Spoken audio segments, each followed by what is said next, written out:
Now let's get into the program execution of our project titled Early Detection of Skin Cancer using Deep Learning.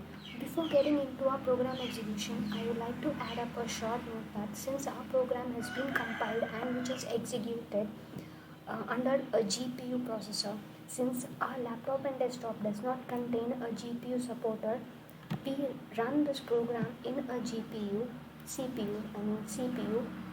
so it takes nearly 24 hours for the complete execution of the whole program.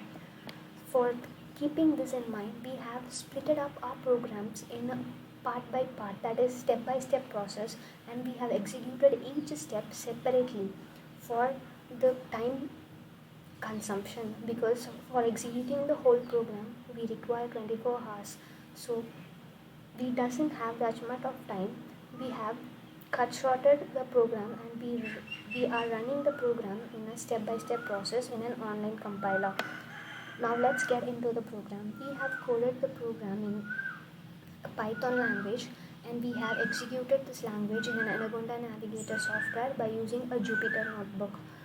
For importing and for executing all the programs, we need to import certain libraries which are very essential for the execution. In this case, we have imported the OS, and the most important library functions are Keras and TensorFlow. We need to import Keras and TensorFlow, and which will be running at the back end and the front end of the program.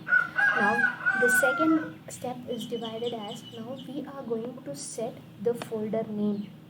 That is, my data set is being in volume D, and it is named as skin cancer data.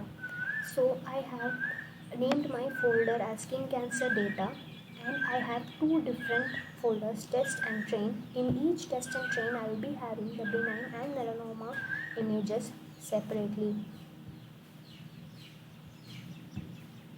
After setting my path for the folder, I have loaded the images for test and train also. Now I am going to merge the test data and the trained data, that is train of benign and melanoma together, and the test of benign and melanoma together. After that, I am going to shuffle those data, that is I am going to shuffle the both test of benign and melanoma together and the train of benign and melanoma together. After shuffling the data, now I am going to display the output. Here comes my displaying of